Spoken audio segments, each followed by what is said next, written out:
This regular board meeting will be recorded and uploaded to our district website.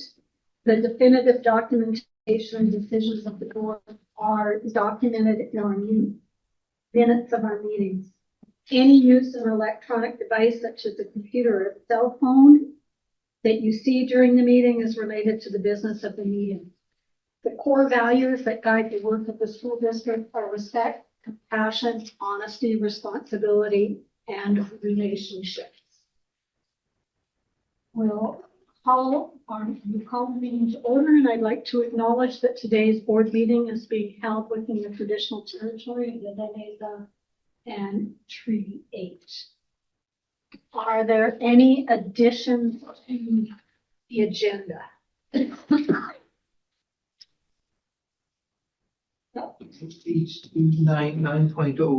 9.3C, just that there's a title for that policy. Yes, And what was it again, Angela? I've got it. Yeah, Fundraising. sorry. I've got it written down when we get to Got it. it, got it, thanks. Okay, I'll mention it when we get there. Okay. Thank you. So can I have a mover for the agenda? Moved by Thomas in the Sun and seconded by Bill. Additions, we'll put that title in on 9.3C, and the title is fundraising, curricular, co-curricular, and extracurricular.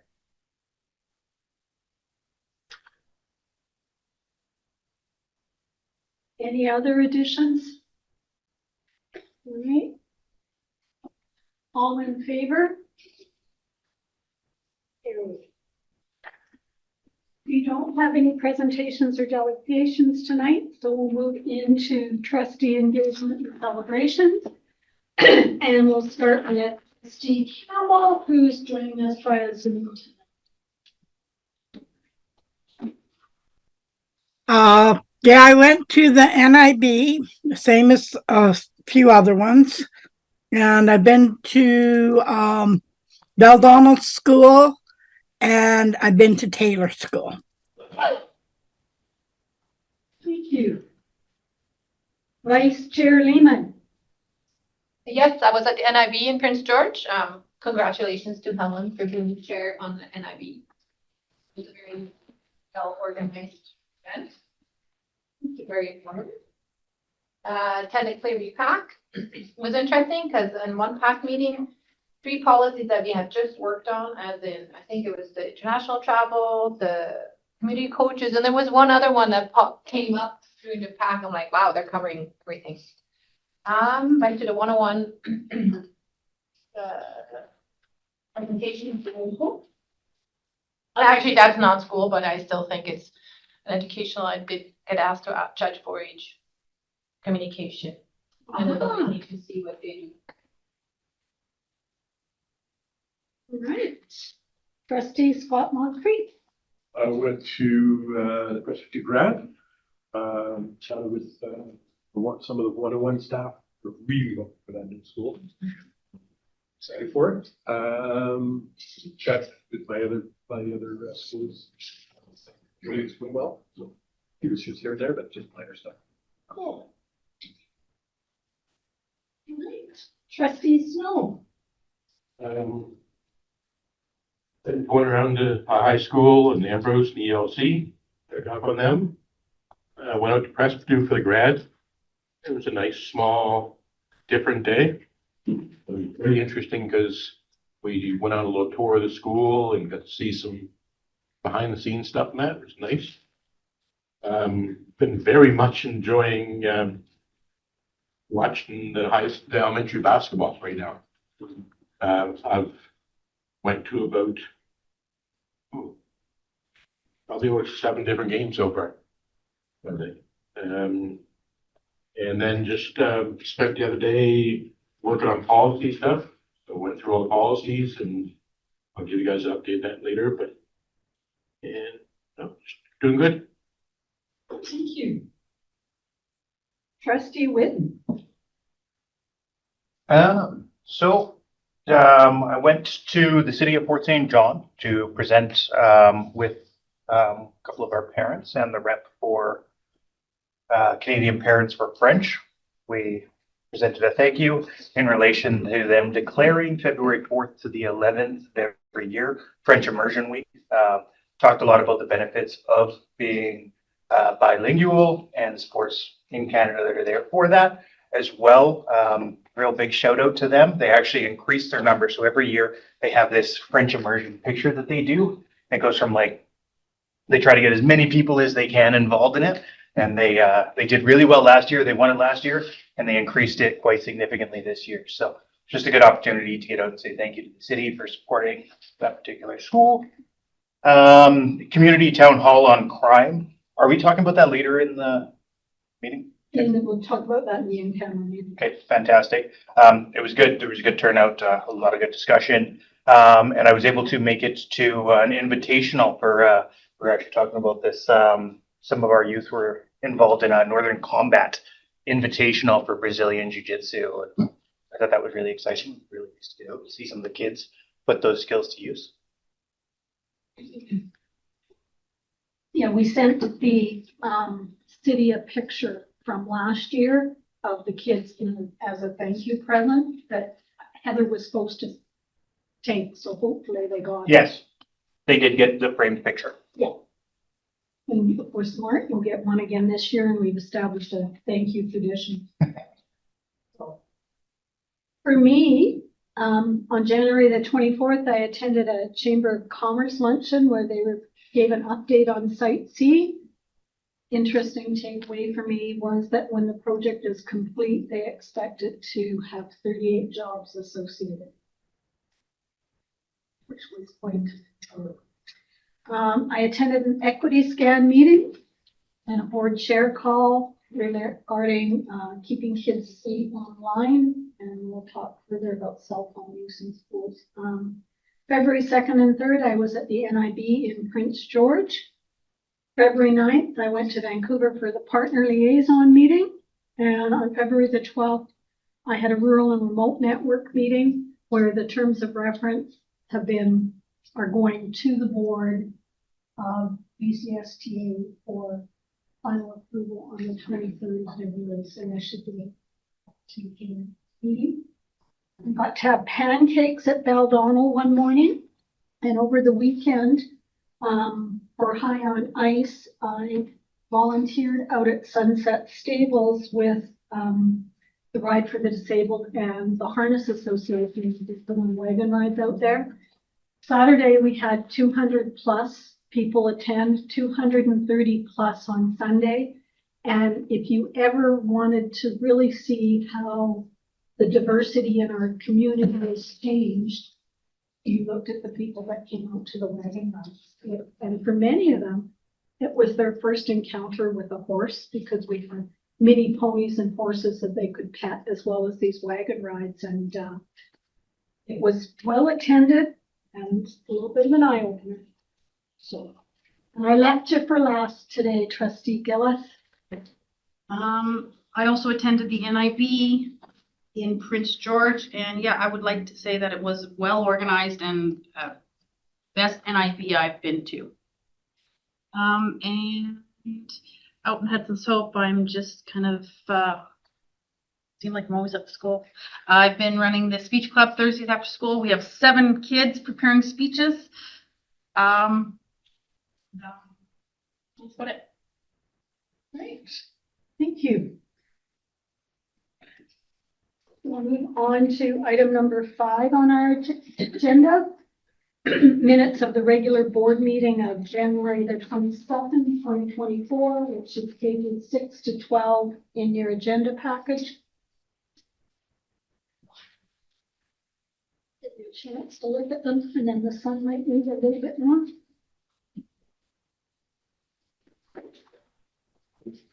Not complaining about the sun, even though it sounds like that.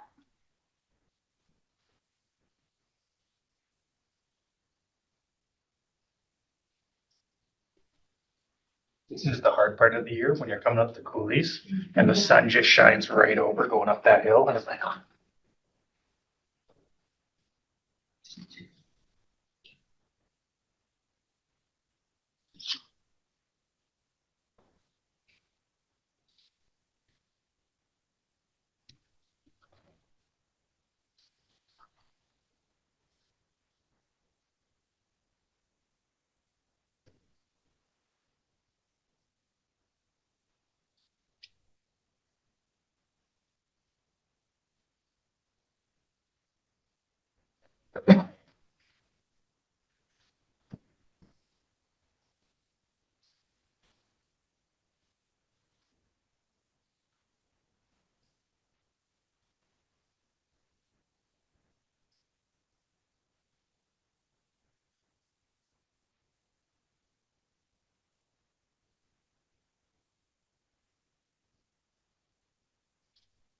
Could I please get a mover? Moved by David, seconded by Madeline.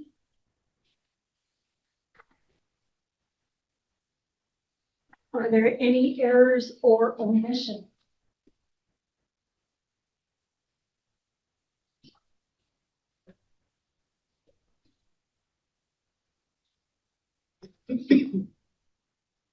Calling the question then, all in favor?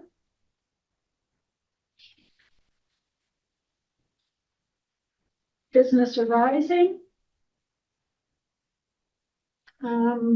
We have action item number 9, which is complete, the link related to the questions that were used on the EEI, the YDI, and the MDI were forwarded to you.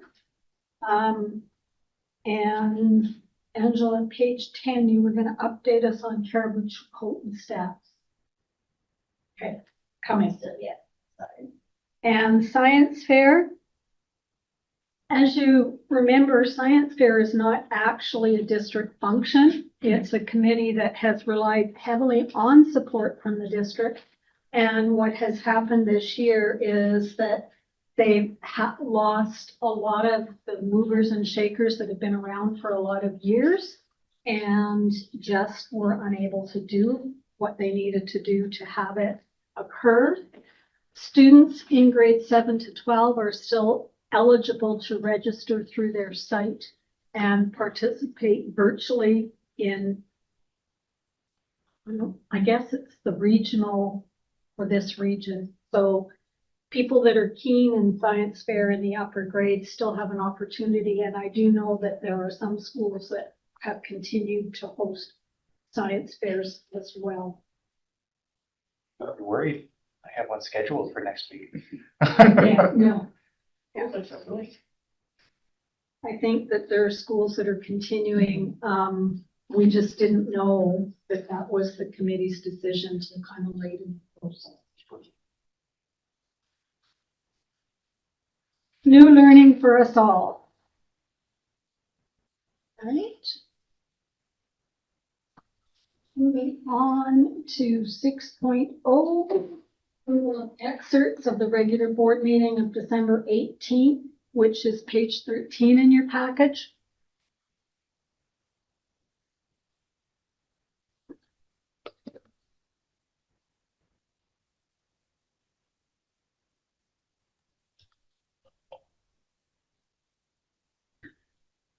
Can I please get a mover? Madeline? Seconder? Thomas? Any errors or omissions? Calling the question in, all in favor? Looking at our announcements and reminders, one of the dates that just put out there and I sent you information on is February the 24th, which is the same as Provincial Council Day. I think that's our band fundraiser, right? Yeah. Band fundraiser at Montmurray.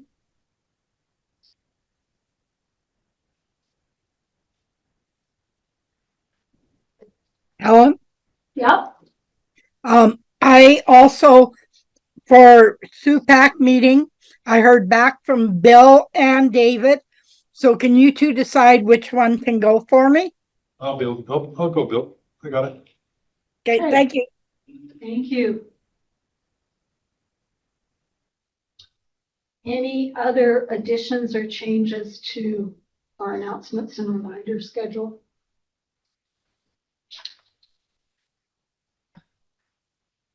All right. Moving on then to senior staff reports. We'll start with page 14 in your agenda package and then move on to Stephen's electronic report. Thanks, Helen. Item number 1 is just our regular HR activity report. Under education, I'll go through the online superintendent's report. And as per the categories of the framework, under intellectual development, pleased that Adrian Gear continues to work with our district in a number of different capacities, both with the district and individual schools. And so there was a writing instruction and assessment workshop here on February 2nd, along with a number of other professional development opportunities. A reminder to trustees and the public that certain pieces of data around student achievement can be found on the public site. It's called Student Success, and here it is here. You can actually look up both demographics, contact information, results for all 60 districts in BC. See, these are generally aggregate scores and information around grad rates, some FSA stuff. And so, of course, as a board, we're going to be doing a bit of a deeper dive into some of that data later on, but just to let people know that's there. Under Human and Social Development, February is Black History Month. I've attended a couple of fantastic activities in the district, and I'll be bringing back to the trustees for the March board meeting some examples from around the districts that took place in February. In the meantime, just wanted to share with you a recurring slide deck that's playing at the ELC right now in terms of some milestones and various people in history supporting Black History Month. Recently, the Ministry of Education and Childcare put out a number of possible workshops for parents around substance abuse prevention for both the youth and their families. And it looks like they're coming up this week. In fact, one is tonight. But there are two more that people can register for and listen to. Similarly, the Erase platform and the people involved in that are also putting on an information session for parents in relation to use of technology at home and in the community. And that's very timely as well as we sort of look at some of those other issues coming our way. Under careers and skill development, some of you were there at the Swiss open house. This was a little while ago, but I haven't addressed it since then. And so there's a newsletter here in terms of the public and trustees and staff that attended that Swiss opening. By all accounts, they're very well integrated into the school, as well as having a proper space to receive families. And they're very excited, and things are going very well in that regard. In fact, the Black History Month assembly that I went to at Robert Ogilvie was co-hosted by the Swiss staff, and they profiled some of the work that they were doing. So that was terrific. Trustees have mentioned the School District 60 band fundraiser. And so again, just around supporting our students in terms of their endeavors in music. And they continue to travel across the country and represent the district in these areas. Under operations and HR, just to let the trustees know, we had a recent Leadership Academy where the 15 participants played what's called the Change Game. And it's a leadership simulation game where they work to move a staff towards change and towards a common vision. And so they have to overcome certain obstacles, different characteristics of people. And so they had a lot of fun playing that. And the Leadership Academy has one more session entitled Difficult Conversations, and that will wrap up the Academy for this year. So it's been going very well, and the group's very engaged. For other staff, just a reminder that we have several of these sessions throughout the year. There's another one coming up on for the Staff Art Hub, and it already happened. So that was another opportunity for staff to take place.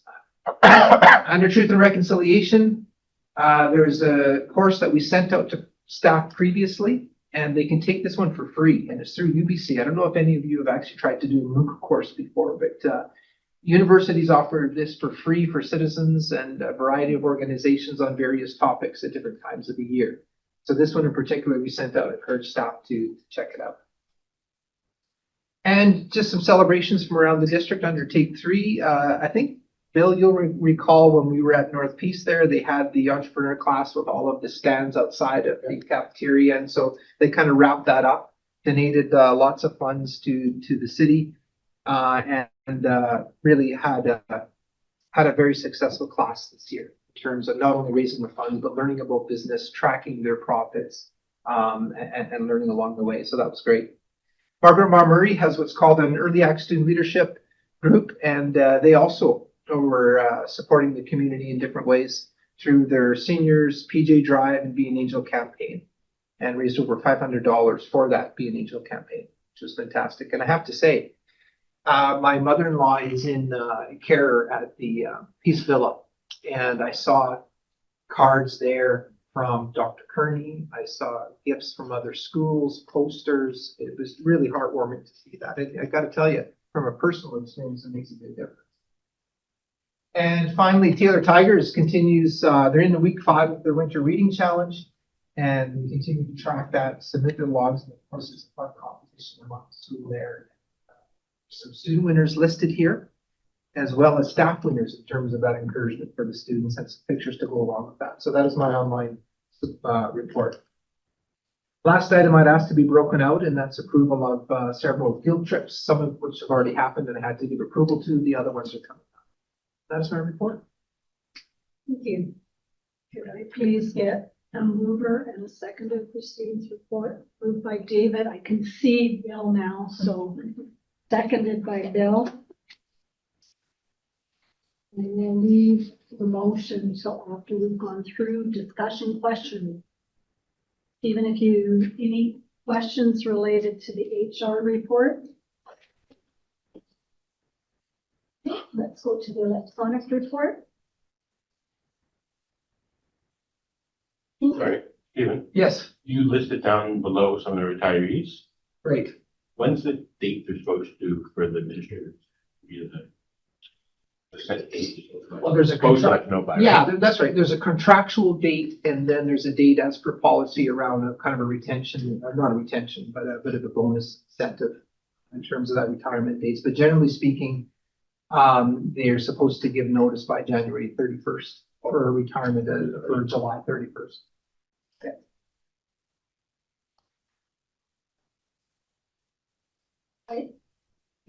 Any questions related to Adrian Gear? Can you open the data site, please? And can you click on the download report PDF? I Oh, don't know, maybe it won't work. hang on a second. Because I had gone through it and I had a couple of questions. Looks like, Oh, boy, his desktop looks like mine. did it download? One moment. Yeah. Hmm. If you download, it pops up at the top. See that little arrow pointing down? Those are your downloads and it was in there. Where's that now? Up at the very top. Okay. See that arrow Little point blue arrow. there? Yeah. Yeah. And This one? So can you just scroll through it? Because one of my questions there, stop, was they reported as having 6,300 students last year. And that seemed a bit high from memory. So I was trying to figure out and that says of September 2022. So I was trying to figure out what they plumped into. that says head count, so that's, That's not our FTE. that's not our FTE. Okay, Because thank if that includes the distance ed, I'm sorry, Stephen, this is your report. That includes. Rats takes control. Sorry. No, that's perfect. If that includes the DL, that would, be the roll up in there, Okay. especially at September 25th. And I don't know, Stephen, because I went and looked at it and tried to find the resident, non-resident. Is that students through distance learning? Is it our students that are attending from Alberta? Like, Well, it would also like our International. international students are Okay. non-resident, yeah. okay, Would be part of that. And by the way, because that would be about that number because it's around 40 FTE, but there's a lot bigger head count head count, with an okay. international number. Keep going down. And it looks like this, I don't know if this report is actually as up to date as the other things that you can click on the site, to be honest. Well, it said it was, the stats were from January 2024, some of them. But And these when ones you- here are for like this. I know, but those ones actually say the date on it, but when they get into the unemployment stats and stuff, I know they're updated from what I had looked at before. So yeah, I mean, you can go through here and And this was the other one that was really interesting to look at, was the forecasting where they got actual and what was forecast. Start to look at the. yeah, we don't agree, but it. No. Yeah, and in fact, over the years, you could go to 5 years ago where the ministry had the blue graph going in the opposite direction. Yep. So Yeah. it does change from year to year. It does change. There's tons of They stuff, compare the actual with the. there's tons of stuff in here to celebrate. And you never would like to give Helen data the same way 2 years in a row so I can compare.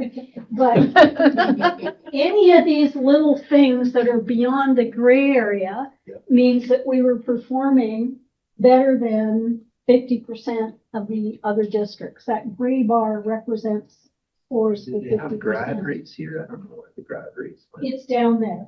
So it's really, even though we are going to go and do a deep dive in the data later on, there's lots of things to kind of look at in there. And yes, I have it all with all my questions for you at various points, Stephen, and I won't Sticky- do that to you Sticky now. notes on the screen. Yeah, yeah, Can I ask a quick one about the forecast?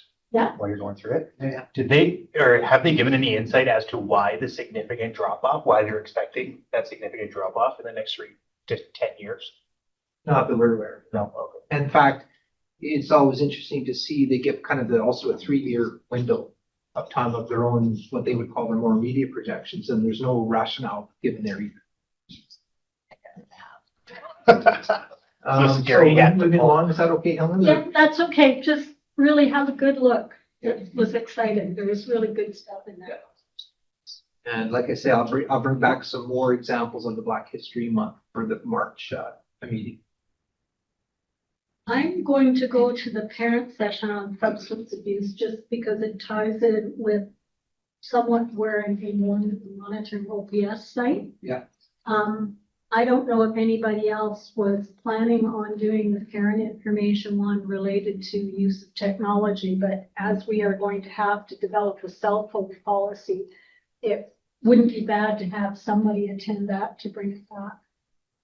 All I registered. have a question. Yes. So that, it is offered through the ministry, is that correct? Yes, The the parent- substance abuse prevention Yeah, one. so is that just something that province-wide? Yeah. But is it strictly for Peace River North this session, or No, is these it are for, this would be open is to it- all of is BC. all of these? Yeah, so you're not going to be able to interact. Yeah, It's so gonna it's be a kind of like a presentation. webinar presentation thing. Good question. Yeah, so this is across BC. I'm gonna register for the 28th, Helen, Okay, thank you. and I'll manually put it in my calendar. That one was sort of, I just happened to see an email on that. That one wasn't really very It well wasn't advertised, broadcast, you know. it wasn't.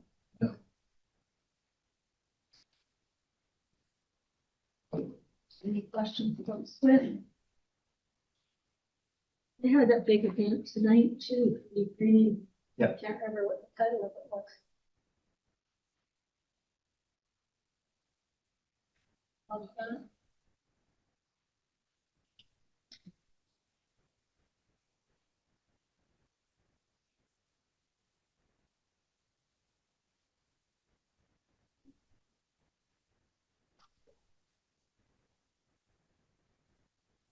Stop them if you've got any. Sure, yeah, please do. And their celebration. Yeah, we want to push entrepreneurship.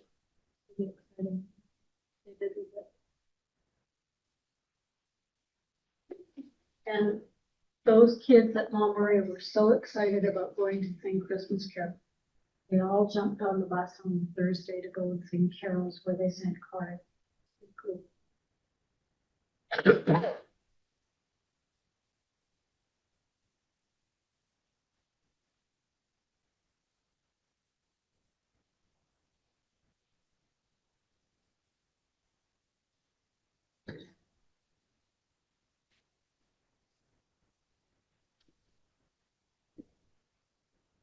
So, all in favor of accepting Stephen's report?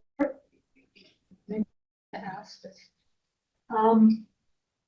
And could I please have somebody make a motion that we accept the out-of-district field trips as presented? Moved by Bill, seconded by Madeline. Any discussion?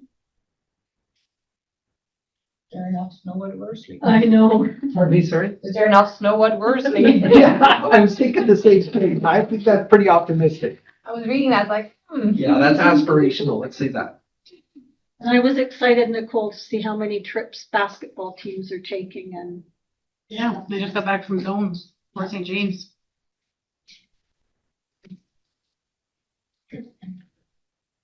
all right. Any further discussion of the out of district field trips as we all do the Rooster dance? All right, calling the question then, all in favor? And we'll move on to our secretary treasurer's report. Page 15 in your page. Thank you. This evening I have the finance update up to May 31st, 2024. Our newly submitted enrollment projections for the upcoming year. Human resource support staff summary, just with information on the coming and going for support staff from January 19th to February 15th of 2024, and then an update on the trustee remuneration. So just following policy and putting those forward. So what is my report? All right.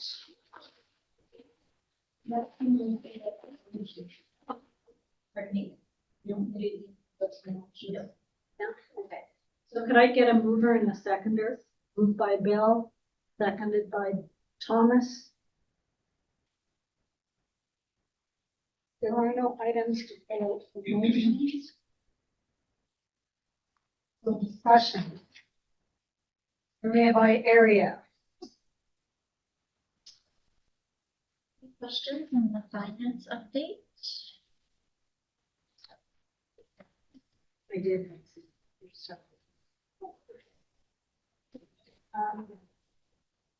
It worried me when the Ministry of Education grant was lower than expected at this point. Yep.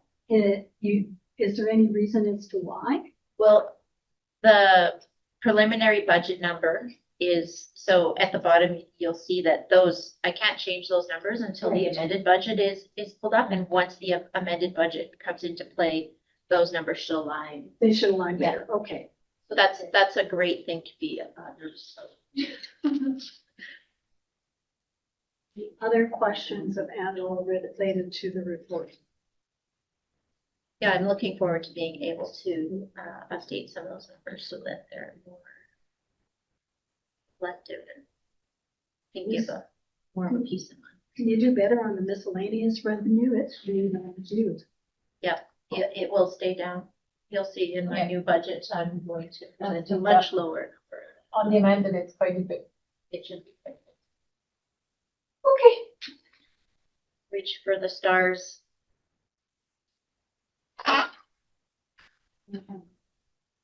Okay. Just out of curiosity, why the large increase in rental costs? Rental costs, Oh, I guess, no, we're about halfway through the year. revenue, Was that revenue? that's revenue. Oh, okay. My apologies. I wish there was a. That's lot. good, extra Yes. money. Okay. Next item. Donna. Yeah, so these are the projections we put forward for 24, for the next 3 years, starting 2024, 25. You can actually see the districts is kind of, mine is a lovely sage green. It was gray on the screen, but you can see what we're projecting moving forward.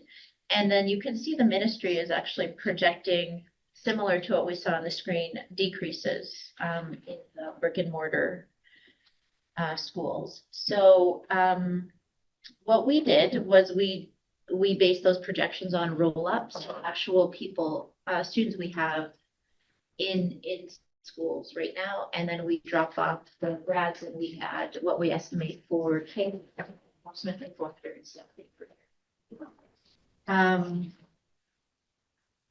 Then for the rest of the numbers, we spoke with the various department leads around ELL, special needs. They've been professional services and got they do a roll up, they were couple of years. And we put those in under the various categories. And then we also work with the key around what their numbers are going to be. We kind of look to the past to predict the future. So our numbers are reasonably conservative this year, I think, so that we don't have surprises when it comes from preliminary budget to amended budget. So that's kind of how we develop this. I definitely don't do it by myself. I have a great group of people who I work with, and we kind of go through all the variables, and we did take a conservative approach this year, but I think it's also quite plausible. So the ministry, though, when it starts to look at our budget for 2024, 2025, last time around used their figure, right? No, they use ours. They will use ours? Yep, they use the numbers that we've got in that, the column starting with 5,855.375. What do you mean? Okay. Their projections and your projections, so different. We kind of touched on that. We're not too sure where they get their numbers from. We have projection source that we use, and then we look at that as well as our internal kind of analytics, and that's how we come up with things. We're hoping theirs aren't accurate, and we're hoping ours are accurate, so we're gonna go with ours. Our best guess. It unfortunately, in such a transient community, is what we're dealing with. And last year we went a bit higher, and then we definitely did not. It's always easier if we end up with more than we predicted. It Absolutely. gives us more Yep. funding to work with. It's the other way around that can become really hard. Gives reason headaches. Out of curiosity, I don't know if this is a financial question, but do we have a lot of students that their families came up here specifically for Site C? I know we have a group of them, but is it significant? We Is that did possibly where the decrease is coming from? somewhat, we did, that's where we got some of the gains in our ELL population in some of our in-town schools.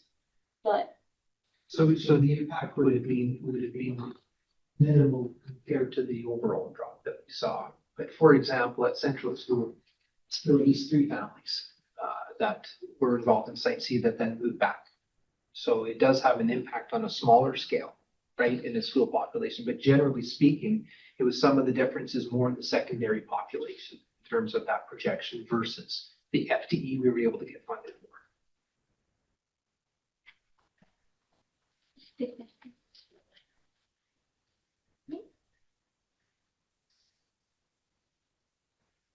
such a crapshoot. Definitely, but determined to be spot on. Within 100% up or down.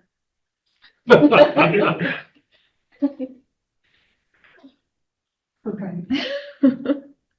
Trustee indemnity is next. Indemnity. So, in the documentation, you can see that what we, per policy, 1008, trustee indemnity, we base the increase, on the December, the CPI, the Consumer Price Index, December, 2023. And that was for all items was 3.4%. So we take that 3.4% and we reduce it by 1% per policy, and we come up to an increase of 2.4% for the board.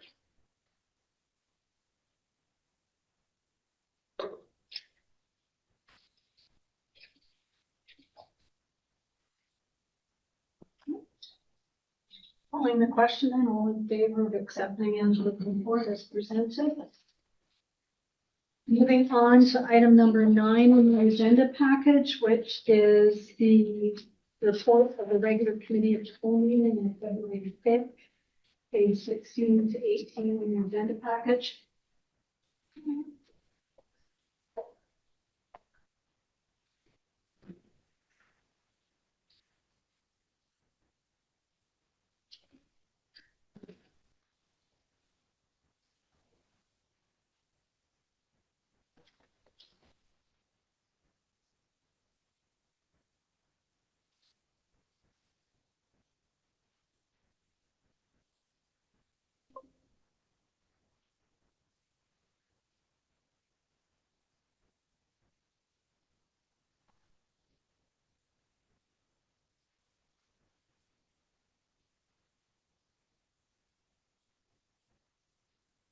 Can I please get a mover, seconder for those? Moved by Bill, seconded by Madeline. Any errors or omissions? All in favor then? Business arising, the one thing in there was the Zoom link for NIB, and that did go out. Anything else?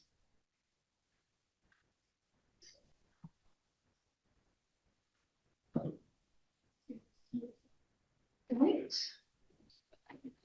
Moving on then to the policy committee attachment.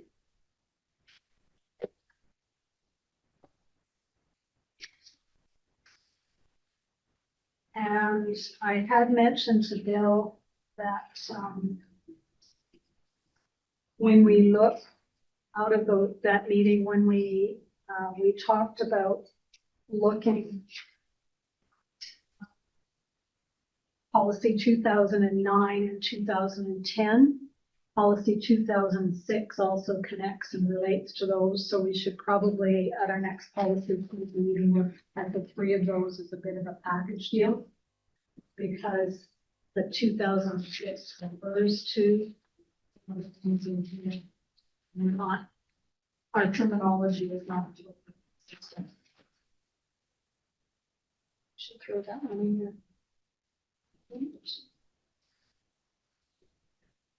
Moving forward then on the work of the policy committee, could I please have a motion that have a mover that the notice of motion be issued for policy 8001.2, the accumulated operating system. Moved by Madeline. Thank you. Notice of motion now for policy 7019. Could I please have a motion, a notice of motion be issued for policy 7019, privacy policy. Moved by Thomas. Get a mover that notice of motion issued for policy 8003. Fundraising curricular co-curricular on extra people. Moved by David. So those policies will go out for 30-day report back. And then we will look at any of the information that we get back from that on it. Looking at area number 10, BCSTA. Ida did send something out about provincial council and what's going on there. Did you have anything else that you wanted to mention, Ida? No, I had my training session today and just what I sent out, if anyone has concerns, they can just let me know. Okay. As far as NIB report out goes, all I was going to do here was ask those that attended to share one takeaway from the meeting, because it's been mentioned at other times. So. I appreciated the MLA's forum, the amount, there were 8 that attended via Zoom and in person. And what I thought was really neat, there were 3 different parties represented, but you couldn't tell. Because the topic was education, and it had nothing to do with platforms or anything, but just, and I really appreciated that even though different ones responded to the same question, it was focused on education, and I thought that was really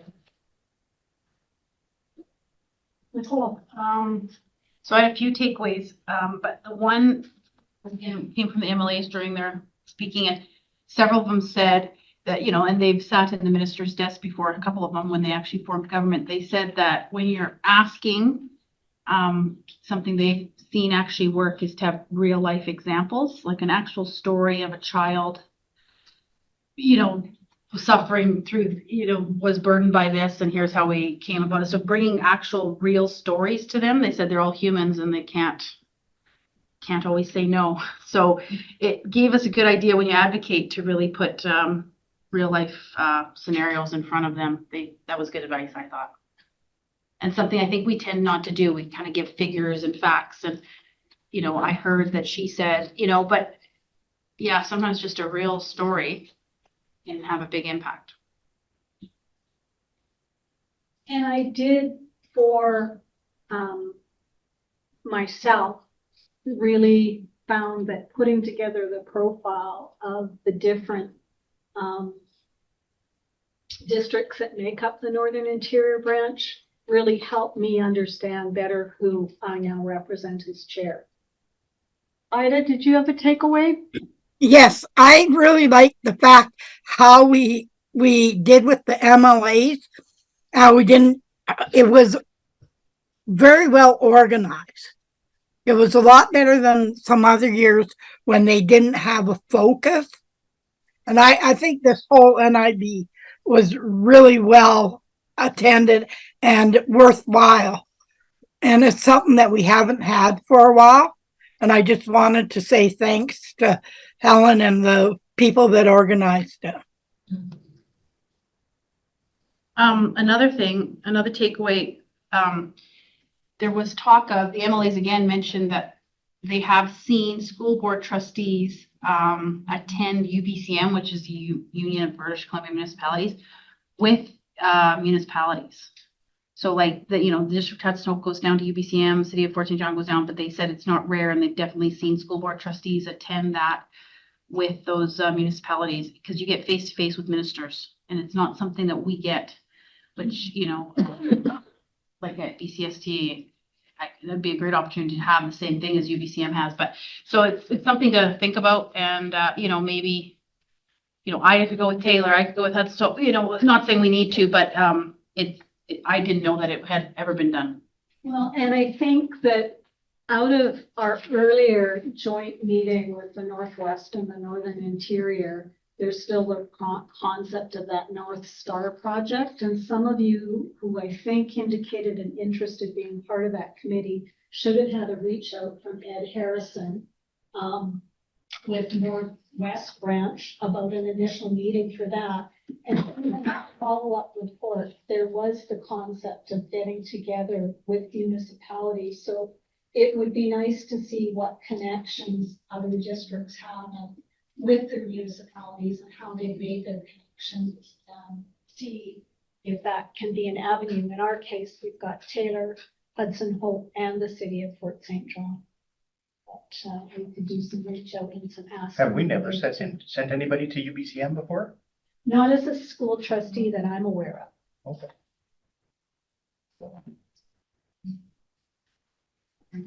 I think some municipalities want really encourage it. They want to talk about their, you know, like they have a full agenda, and they're like, they got their 10 minutes with the minister. They'd be like, no. But it was interesting that it does happen, and it wouldn't be ridiculous to entertain it. So just something to think about. Go ahead, Ida. We've never sent anyone with them, but I know when we were doing our busing, we had the municipalities get a whole report from us, but we didn't go with them, which I thought was interesting that we could have.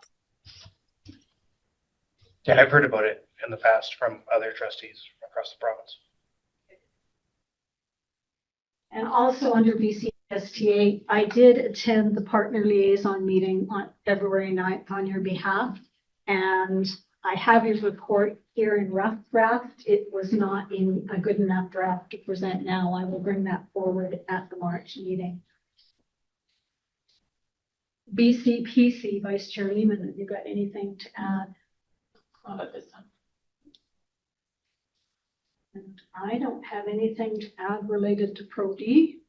So we will move on then. Oh, we're at mute. Here you go.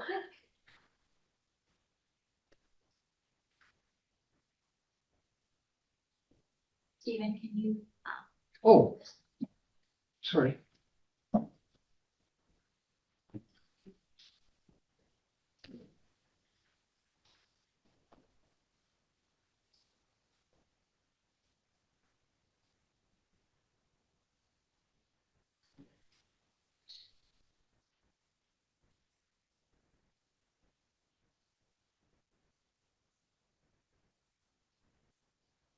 Do you want questions as you go, or do you want them at the end? What is most comfortable for you? You know, I like questions. Questions as we go is Angela's preference. Sorry.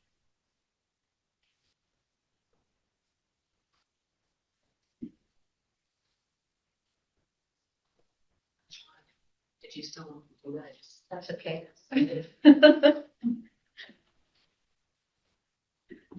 Going to move.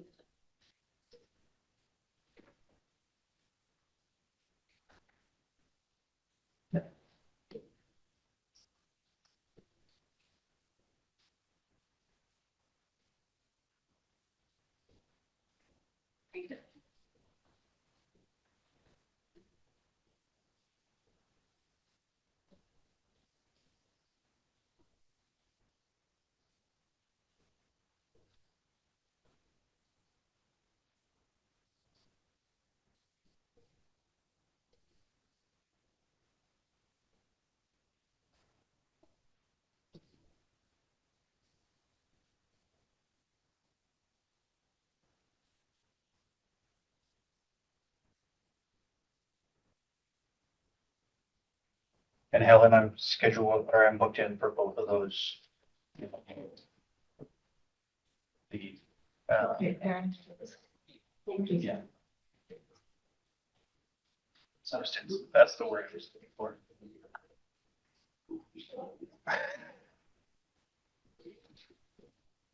They don't call it safe supply anymore, they call it getting paid. Yeah, there's an acronym. Okay.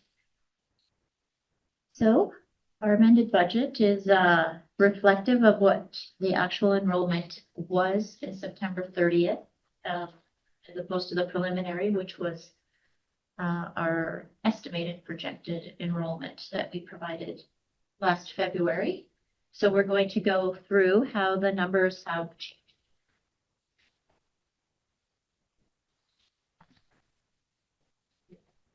So this is, I'm not going to go over the agenda, we'll just see it as we go through, but it highlights the areas, the enrollment comparison, the how we landed. It will be comparing the amended versus the preliminary the whole way through. So. Okay. So as we know, is that the FTE of our student enrollment drives the ministry funding that we receive. So from this diagram, but you can see that from the amended to the preliminary, we are down approximately 141 0.53 FTE. This includes the reasoning for this is that we had less students show up, as well as just some changes in how our programs were funded at the secondary level. So that kind of rolls up to total administrative operating FTE of 6,145.72. Now that does include an adjustment for projections for the DL program in February that kind of snuck in at the last.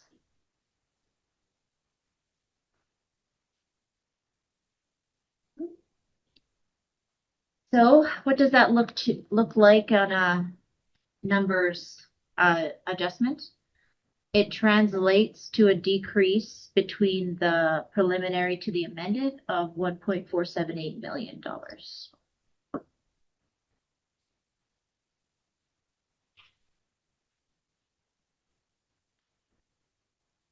Can you just go back for a minute?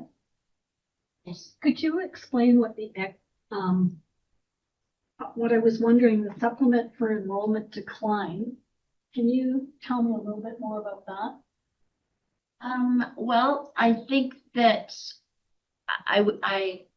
that's a great question, Helen. I'm gonna have to get it back. I think to you on that. It basically is they looked at last year's numbers and then looked at this year's and then went, Said this will maybe make up a but we're not portion. in funding We're protection. not in funding protection. Just, It's just, I could definitely get back to more in-depth. But they saw a variance in our numbers and they So gave us they helped us a little bit. helped us a little, Although- which I'm grateful for.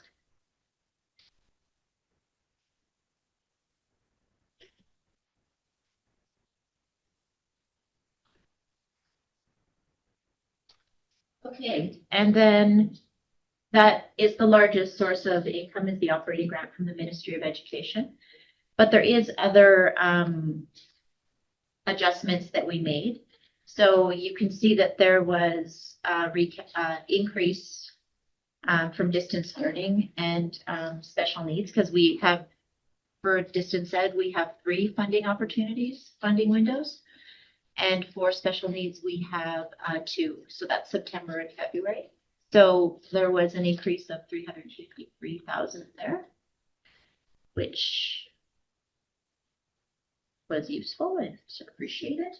And then the other area where we saw an increase was the investment income. We really expected interest rates to go down. We didn't think that there would be continued increases from the Bank of Canada, but there was, and so we're seeing we've already passed the 320,000 mark at this point. So obviously the miscellaneous income has been adjusted, and then on the international and at the province, is that simply the number that we feel maybe going forward to is the more sustainable number? Yeah, Or so we can that's actually, yeah, that reflects the difference in the Alberta transportation funding not coming through, as well as a decrease in the international students, because the funding is based on not necessarily head count. It's if you come and you only take a few courses, then it's a different funding. So, or half year versus full year. So we saw some shifting there, but we still have a great international program turnout. So. We had less FTE than what we had hoped for.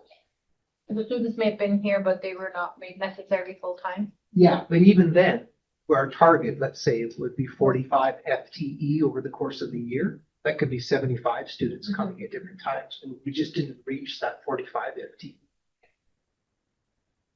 And that had nothing to do with what the district can support, but just simply the numbers didn't come. Goes with what the international department is able to then follow up on it.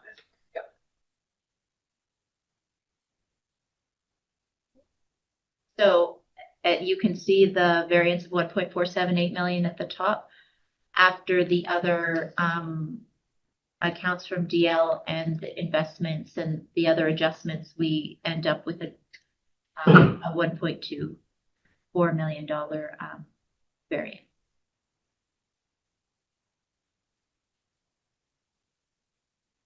This is just a visual. As you can see, the majority, 98.18% of our funding comes from the Ministry of Education.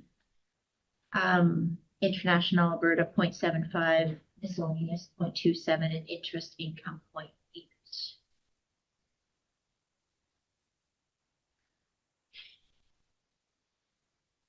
Okay, this is the operating expenses by function. So this is how the preliminary where we started, and then what the actuals are in our, sorry. I'm trying to go off the cuff, but that's not working for me very well. So from the preliminary to the amended budget, we have a decrease in expenses. of $930,955,000 in order to get our budget to balance, which is what I prefer in the minutes.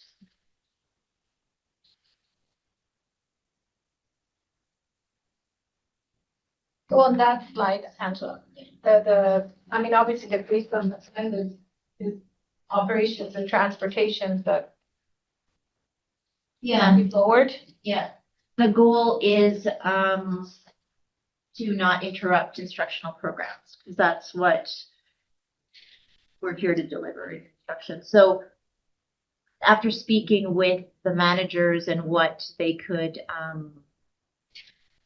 sustain and what they could work with, this is where we landed. Does that mean, if I look at operation maintenance, that there's maybe a certain amount being deferred? Or Definitely in the operations, there's deferral. In transportation where we have to fix a bus if it breaks down. There was some savings because we couldn't hire like the certain positions. We couldn't get any traction on mechanics. We couldn't, I had Cindy reevaluate routes and hours. So they were working to get a handle on their expenses. And that you'll see, I gave you this kind of, I had myself with a bit of time this afternoon. So in the transportation piece, there was some cautiousness built in, like casuals last year, we came in at this number. We aren't having that level of casual replacement. So there are savings that are coming in the board in areas as well as cut those, and then we keep instruction in place.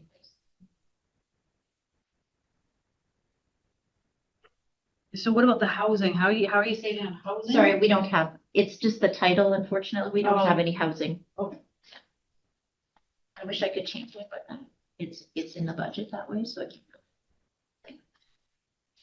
I believe you stated this, but I'm just gonna reaffirm it. There is no change to the transportation for the students. There's not gonna be less buses on the ground. We're still gonna continue doing the same thing. Yeah. We're just doing a little wiser. Yeah, and we're not seeing so some of the costs from previous years in transportation, we're updating our fleet, like making sure that everything was, not that I don't want to phrase this to say that the buses were always well kept, but there was, welding that was done to kind of update them. And that had all been taken care of in previous years. So we didn't have that large expense this year.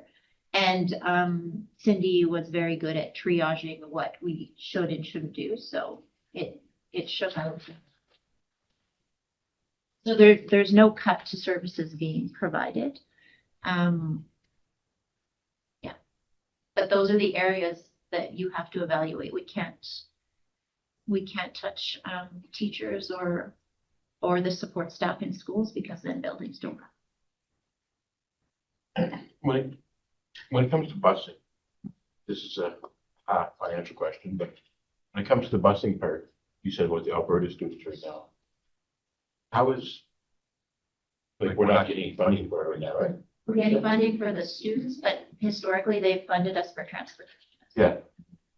So are they getting transported by us from their house to the school? Or from the border to the school? From their house.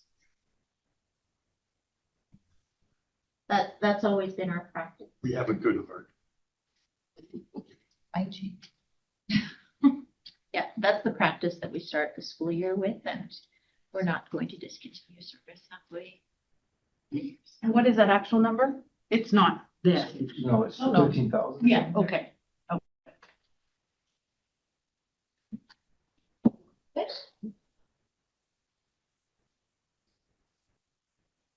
This is another graph reflecting the previous slide, just showing that the majority of our spending is in instruction.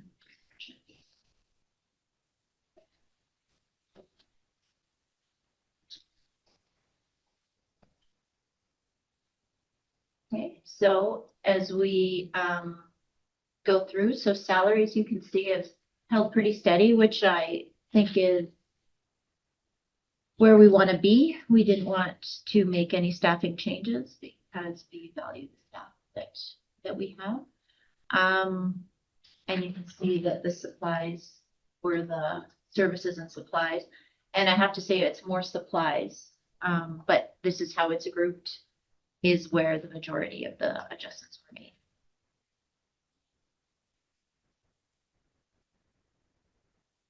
Okay.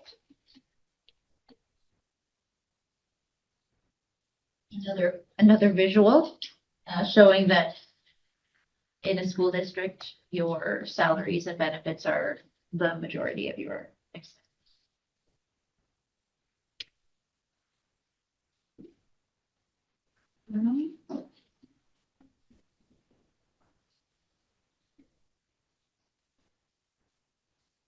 Okay, so this year, after everything shook out, we landed at, now you would add the net revenue and the tangible capital assets together to show that we pulled 720,800 from surplus. But that wasn't necessarily to cover there wasn't a deficit per se that we were covering. We had some planned spending out of surplus that we included in this budget, and we included it in last year as well, but we added some items this year. For example, we had the out of surplus, the support for numeracy and literacy initiatives, as well as the 101 portable move that was out of surplus. Some capital expenditures like vehicles that needed to be replaced. We have an amount in surplus for that so that we can time instead of Angela, my truck is gone, it's $40,000 or $20,000 to fix it, when we should be cycling through effectively on our capital replacement. And then there was, for the learning support model, we had a phase 3 that came out of surplus as well to kind of support schools. Like if you have students there that there's no funding for, that doesn't add to your LSM, but you can have a case. They come from out of district problems. Yeah. So they missed the funding window. So this gives the schools some flexibility to apply for that funding and make decisions on the operations of the buildings.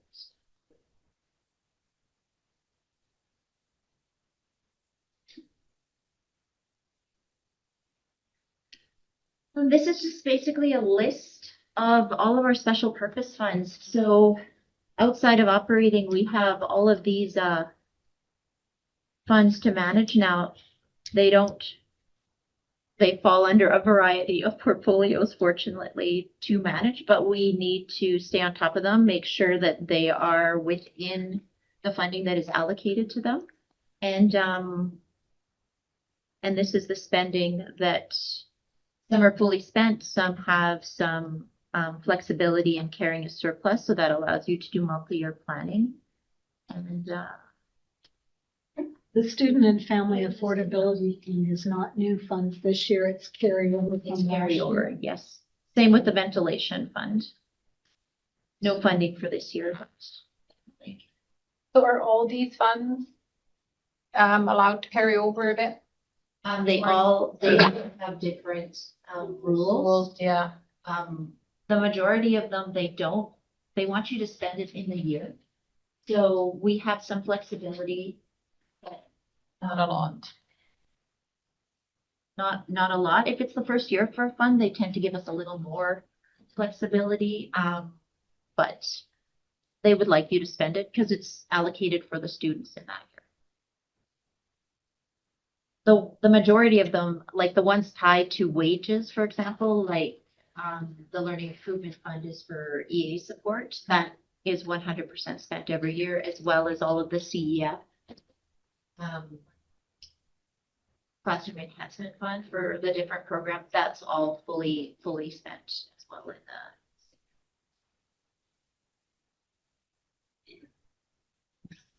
The majority of them are, but some definitely we can do multi-year.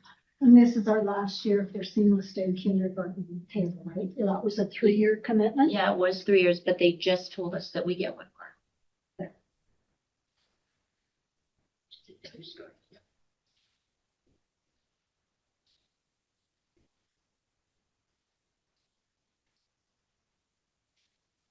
So this is the amended budget bylaw, which Helen will be reading shortly. It comes up to 100,201,928. And that number comes together with the expenses from operating, capital purchases out of operating, the special purpose fund expenses, as well as the capital fund expense, which is the amortization of the asset.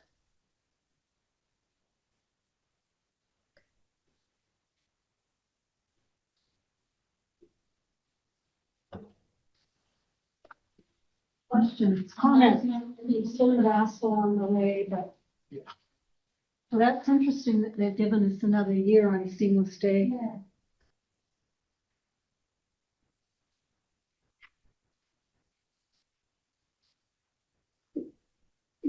I don't think it was just our district. I think it was provincial. So it was provincially? Okay. Alright. Thank you, Angela.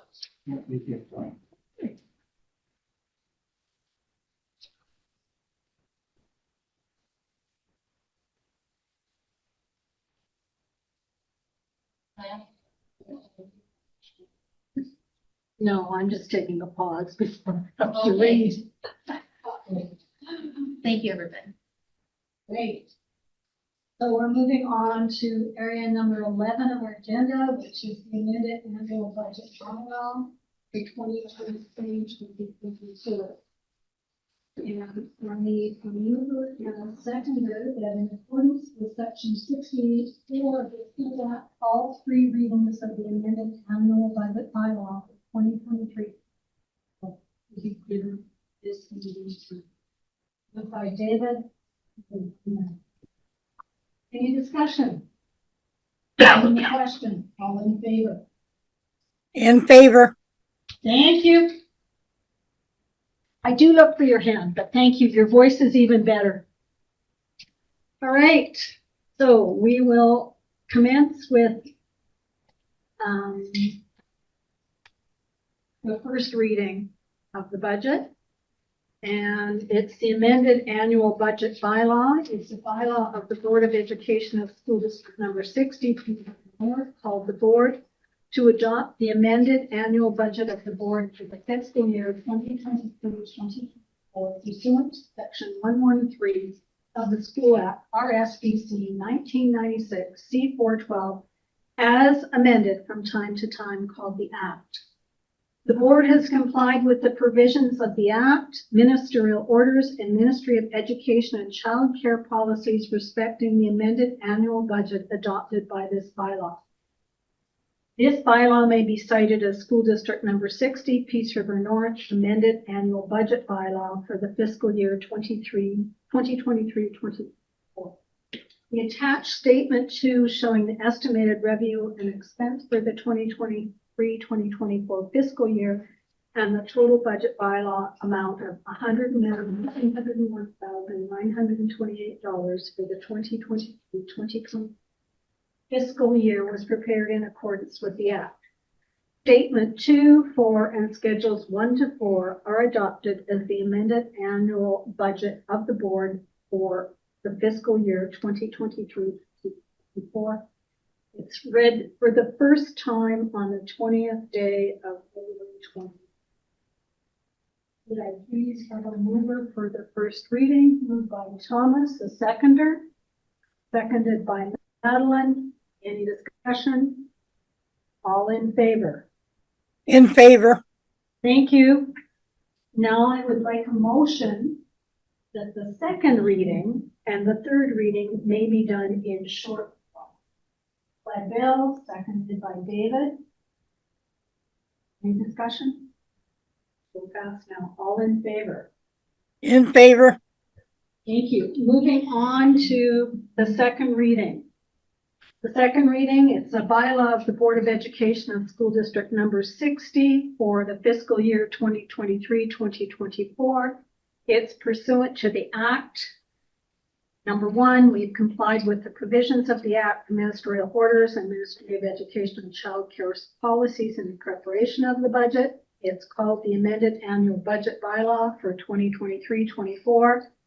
The attached statement 2 shows the revenue and expense and our total budget bylaw amount of $201,928 for 2023-2024 fiscal year. And it's prepared in accordance with statement 2.4 and schedules 1 to 4. And it is our amended budget bylaw. So it's read a second time on the 20th day of February 2024. Calling the question then. All in favor? In favor. Moving on then for reading number 3, I need a mover that the board adopt the third and final reading of the amended annual budget bylaw for 2024. Moved by David, seconded by Bill. Right? Sorry, Helen, I don't think we had first and seconder for the second reading. I have check marks. Good. Okay, sorry. Well, I have Bill and Scott Moncrief for to be done in short form, and I didn't have anything after that. Okay. Right? Can I move by Thomas, seconded by Bill? Are we good? Did I get to power through the third reading? I was hoping no mistakes. but Thank you. Obviously. Wasn't a mistake. All right, we're on to the third reading. We have a mover and a seconder. I'll read it, then we'll call the question. This is the amended annual budget bylaw for the Board of Education, School District number 60, Peace River North. And it is the amended annual budget as per the Act. The board's complied with the provisions of the Act, ministerial orders, Ministry of Education and Child Care policies in preparation of the budget that is adopted in this bylaw. It can now be called the amended annual budget bylaw for 23-24. And the budget bylaw is in the amount of $100,201,928 for 2023-24 fiscal year. And it was prepared as per statement 2, 4, and schedules 1 to 4, and it is now adopted as the amended annual budget for our board for this year. All in favor? In favor. Thank you. Helen, Yep. Helen, before we go on, it just came to me that this meeting is being recorded. So Yep. I want it noted that all the motions so far I've been in favor because I thought they can't see my hand. So, Okay, we will make Okay. it duly noted. Yeah. I was looking, but I like your voice even better. All right, I do not have any correspondence to bring forward. Unfinished business, strategic planning. Well, thank you, Helen. And so we're at this really exciting point where we're now just looking at a draft engagement summary that are forwarded to the committee. So the strategic planning committee will be meeting next week to review this engagement summary. I can tell you that the volume of feedback has been phenomenal in terms of the strategic planning process, both from the survey as well as from the workshops that you've all been involved in. So as per your direction, the strategic planning committee will review that, hoping to send it out, in March there, as promised by the board to the community in terms of what we heard. The next step after that will be with the planning committee bring back to you what would be that preliminary overarching strategic plan document. And so that's where we're sitting right now. And in terms of the volume, we had talked about perhaps having the what we heard report out by the end of February, and given what came in, it's just huge amount. And I know when I was sitting at the partner liaison meeting and talking to Alan Shell, he said, well, how's your strategic engagement going? I said, well, sometimes people worry about not enough data. We've got too much. And he said, oh, that's unheard of. I said, well, we have meeting notes and 550 surveys, and his mouth just went. So, But the good news is, Ellen, that within the next couple of weeks, the committee will likely be able to put out that engagement summary and then start to look at the finalized timeline of this process. Now, this is just for my Yeah. maybe missing brain. Did we ever say that we would do officially a presentation at the end of the process or not?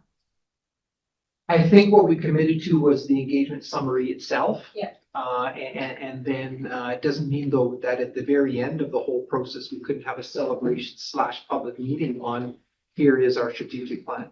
Okay. But we haven't, like that, Yeah. I have to I'm go not back sure, and look at 'cause my I'd have to notes look at my because notes now my too. brain is, On this committee, when we get back together, well, because we'll have to meet a few times before the end of this, and then we can kind of plan that out.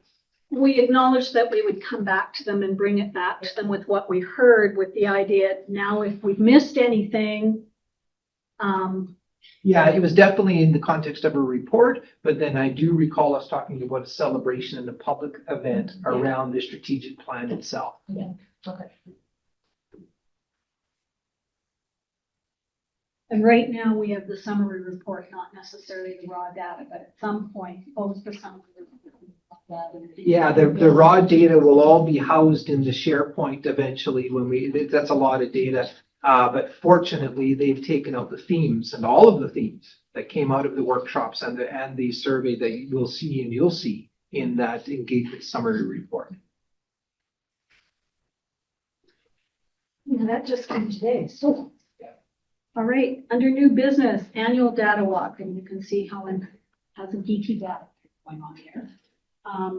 Stephen and I talked about, and I know February 26th is probably short notice for people as a day, but the 2 dates that we know we have district staff available to us are February 26th and March 8th.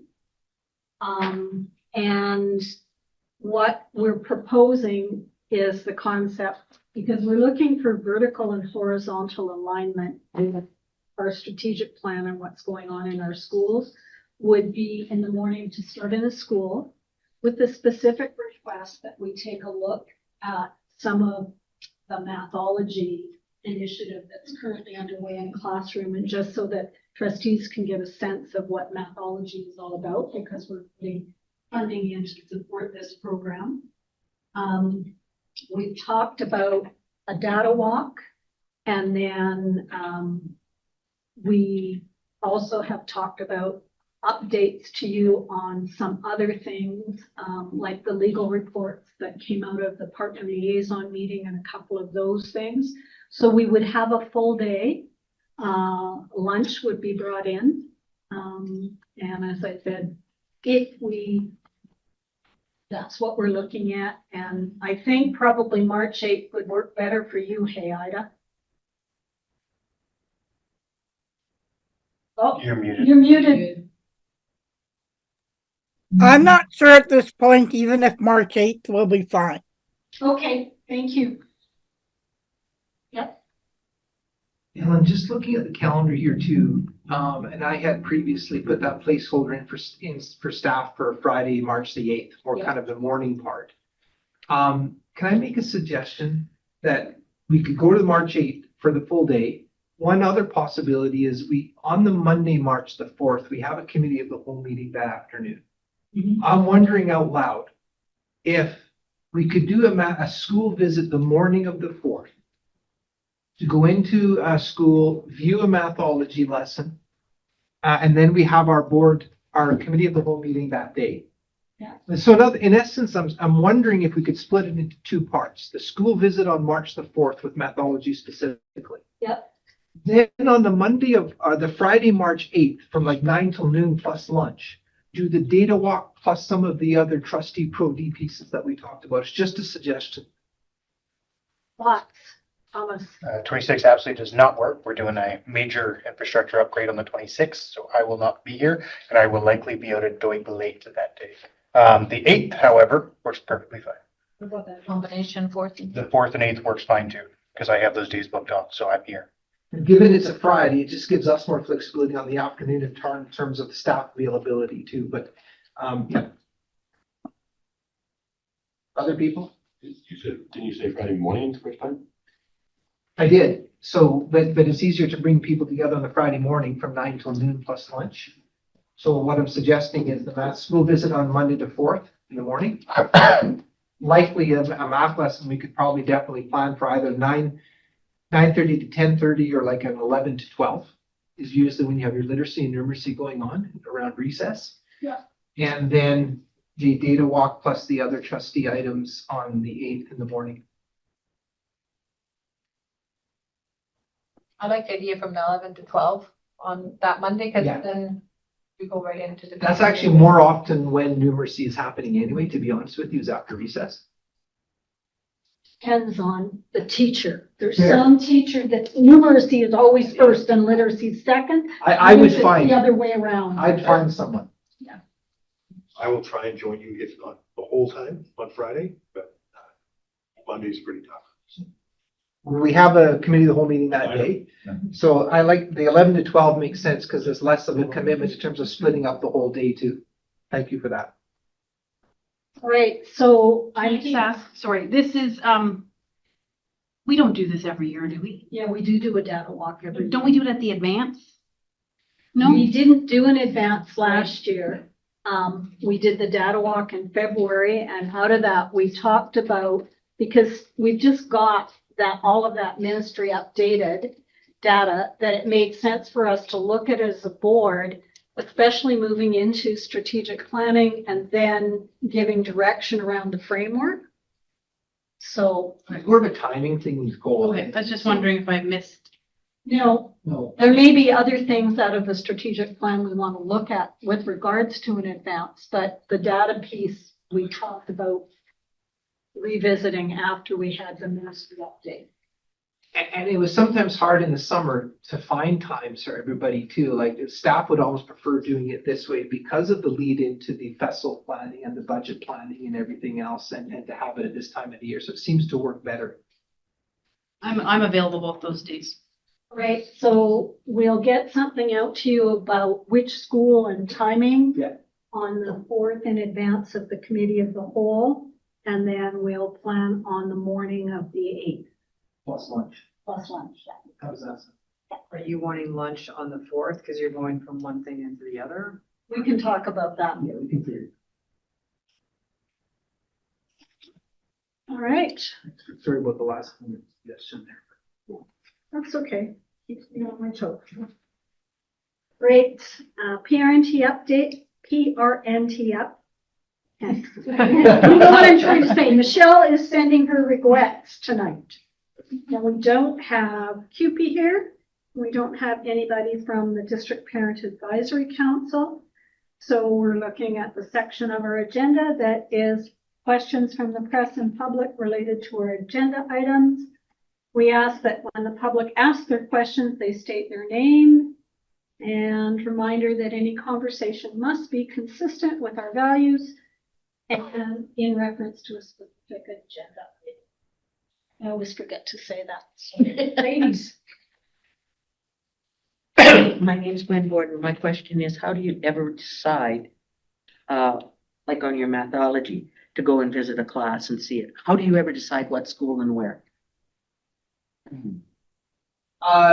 Well, good question. Curious as to what's behind the question, in the sense that many of our schools, you're right, would be doing that same morning. And so I think what I would do is put a message out to all of the schools, say that the board would like to go and visit a school who is interested. And often it's just kind of to celebrate, because some of our teachers have recently been doing this training and would love to kind of showcase what they're doing. Good question. Other questions? All right. Well, thank you. So at this time, can I please have a motion to suspend our regular meeting and move into our in-camera meeting?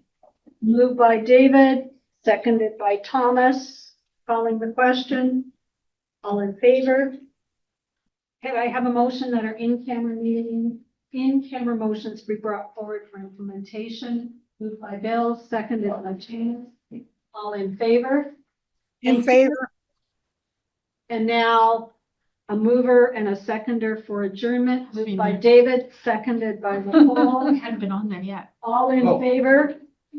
In favor? All right, Leah, you may stop the recording.